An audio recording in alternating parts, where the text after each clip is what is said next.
7:39, no live streaming, please, and Coach Martin have a couple of remarks, and we'll take questions. Well, we've had two practices. We're very fortunate to have the facility we have to be able to get in and practice yesterday. We lost a little power yesterday during during practice, but we had some lights and some generators to get in there, but it came back on like 15 or 20 minutes after they went off. So it was good to be able to practice, especially under the circumstances, and try to get our thoughts and minds off so many people without power and trees down all across Georgia. And I know a lot of our players' families spread out across the southeast. A lot of concerns, and we're thinking about all of them. But we've had two good practices. I thought the energy was good. I guess that's kind of the luxury of being inside. Our tempo seems better when we're inside. So we've had two inside practices. Hope to get outside tomorrow so we can use a little more space. Questions? Kirby, we all know the Chris Hatcher story about you and Will and all that, but what has he meant to you, being the person who gave you your first start at a full-time coaching position? I'm very thankful of the opportunity he gave me. I really enjoyed my time on his staff. Some of my greatest memories are at Valdosta State. I was young then and a whole lot different as a coach. For 2 years there, I just had a lot of fun. And he's a great guy to work for. He's very family-oriented. He had his first son, who now is, I think, a junior or senior in high school in Birmingham. And his dad's a great legendary high school coach, which we kind of grew up in the same household. So Chris has always been a good friend of mine. He's always been a little positive. Mark Webb working on defense. What was the reasoning behind that, and how permanent is that? Let me say this first. I'm very disappointed in you guys. He's been there for 2 weeks. I really don't know where you guys have been, so I've been a little bit shocked. I mean, we didn't try to hide it. We didn't move him around an individual. We didn't put him in a black jersey. I kept asking Claude, I said, what are these guys doing? And then it shocked me that y'all got it during the game, and it came by way of I guess, a roster announcement or something. We probably shouldn't even have done that. Y'all still would have known. But we obviously have had concerns with injuries at that position. And we have a little more depth at wide receiver. He's been making plays on special teams, and he tackles people. He played corner at high school. It's not necessarily permanent, but he's done a really good job. I really think he's got a bright future there. We'll sit down and revisit it when the time comes to see what he really wants to do. I think he originally wanted to play receiver, but I've really never met a more selfless kid that said, "It don't matter, coach. I'm just going to play." He's playing, and he's playing on punt return, he's playing on kickoff coverage, kickoff return, so he's a valuable asset that we felt like that if AD didn't improve and get well, and Malcolm, we don't know when he's getting back for sure. Things look better and better with him, but we just didn't have enough guys. So we moved him over there, and to be honest with you, he's been a really pleasant surprise. Any update on Jacob or Malcolm? I mean, they're both really improving.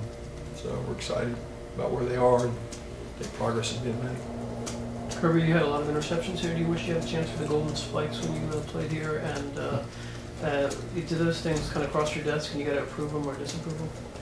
No, I don't. I had not gotten involved in that. I was more involved in the belt that we started at Alabama, and thought it was a good idea. It generated a lot of popularity, and it's kind of caught fire from there. Everybody's getting their own, I guess, toy, and it's cool.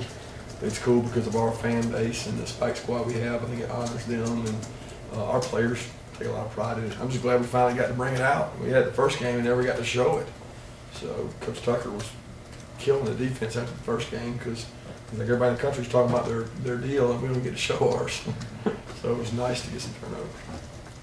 Kirby, how much freedom to adjust plays does State Farm have right now that was finished? He doesn't have freedom to adjust plays. It depends on the play we call. I mean, there's some plays we call where he can adjust. There's some plays we call that are straight run it. So it depends on which one we call. But there are those that he checks with me. You try to base it on simple things like most offenses do. But he's very knowledgeable at that. That's an asset that we have with him, that he's very comfortable with that.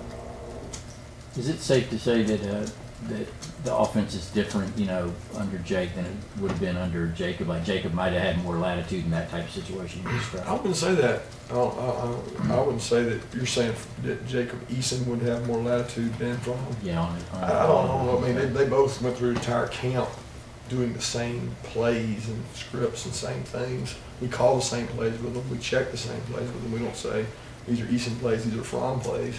I mean, they're both very intellectual guys. Jake's a little more exceptional for a freshman as far as knowledge. Eason in his second year has picked up everything and is able to check and do things. Fromm did a little more of that stuff in high school, so he's a little more advanced than a normal freshman would be. I'm not saying compared to Eason, I'm just saying than a normal freshman. So they both do a good job of that, and the quarterbacks are expected to do that. That's the advantage of having a smart quarterback, is he's supposed to get you in the right play. Kirby couldn't help but notice that Sony was out there today, but he wasn't really doing the reps that he normally does. Is he got something going on? I noticed he was getting taped late in the game Saturday. I think he's going to be fine. I mean, he's got a small ankle or something, but we expect him to be fine. We're just limiting his reps, and hoping he's able to go Saturday. I think he'll be able to. Kirby, when it comes to the run game, has it been a conscious effort to try and do more out of the shotgun to maybe soften up the box a little bit? Well, it's been a conscious effort to loosen the box. It doesn't have to be gun. I mean, I think most of the time you open formations up, obviously the gun helps you. Anytime you're going to throw RPOs, it helps to be from the gun because it's hard to do that from under center. So the conscious effort has been to loosen up, but not necessarily the shotgun. But I think that the two go hand in hand. You got to be able to block on the perimeter, to run on the perimeter. So we got to improve in that area, and it's a challenge every week to run the ball. I mean, look at teams running it on us. It's hard to do. So it's not just a given that you can go out there and run it. You have to earn every yard you get when it comes to that. The good thing is we've got a good stable of backs to try to accomplish that with. What's impressed you the most with DeAndre Swift to put him in the position that he's put himself in the last 2 games? Just his maturity. I mean, he's very similar to Andrew Thomas. He's a very mature kid. He picks it up the first time. He doesn't need 2 reps. He understands the game. He's got great instincts, great hands. I mean, you can put him in the slot, you can put him in the backfield, you can put him on kickoff coverage. You can do anything with the guy, and he kind of gets it. And that's why when he was injured earlier in camp, we wanted to get him fixed. We knew he was going to be a player. He didn't need the reps. He needed to be healthy to play.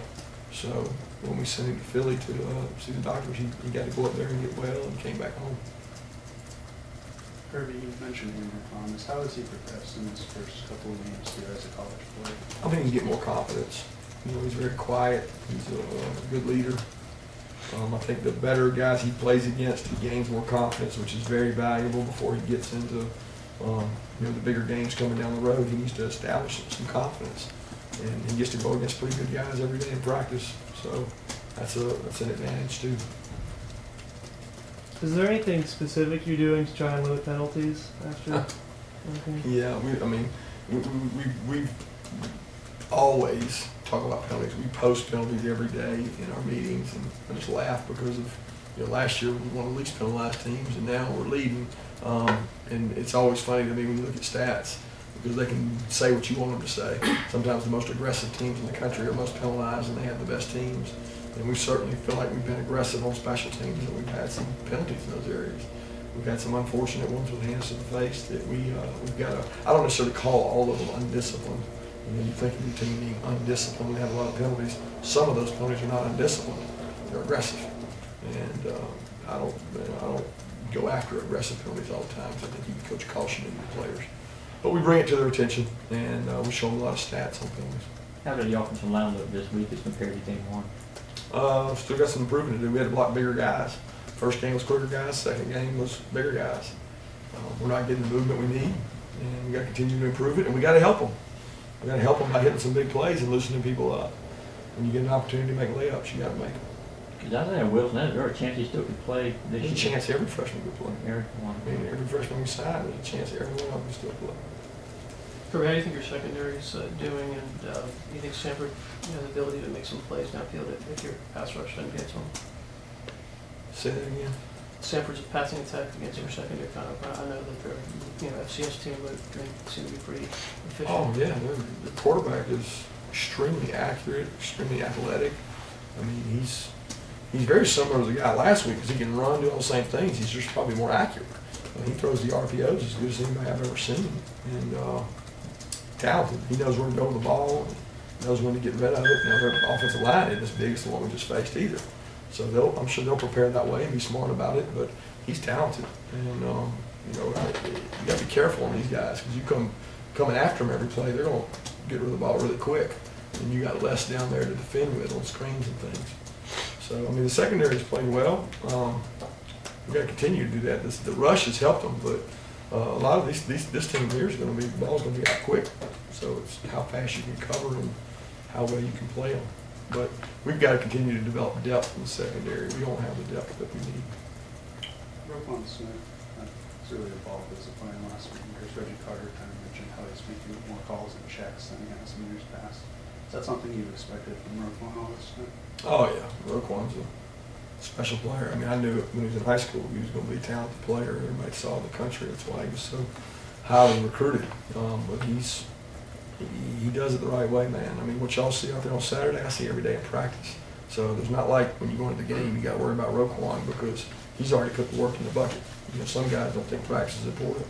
That's not Roquan Smith. He goes out there and plays full speed every day. Last question. You got to wait for just 1 second with him moving. Does that, in a way, mean that the other freshman receiver, you're liking what you're seeing with those guys where you can? I don't think that at all. I'm not saying that at all, because I like what I saw in Webb. I mean, Webb was one of the most talented freshman receivers we had, but we also, as far as I know, only have one senior receiver. And we've got 1, 2, 3 or 4 guys in the secondary that are seniors. So we're a year away from depletion in one spot and not the other. We're looking at this decision as a 3, 4, 5, 6 week, possibly 1 year decision that could pay off for us. Thanks, guys. Thank you.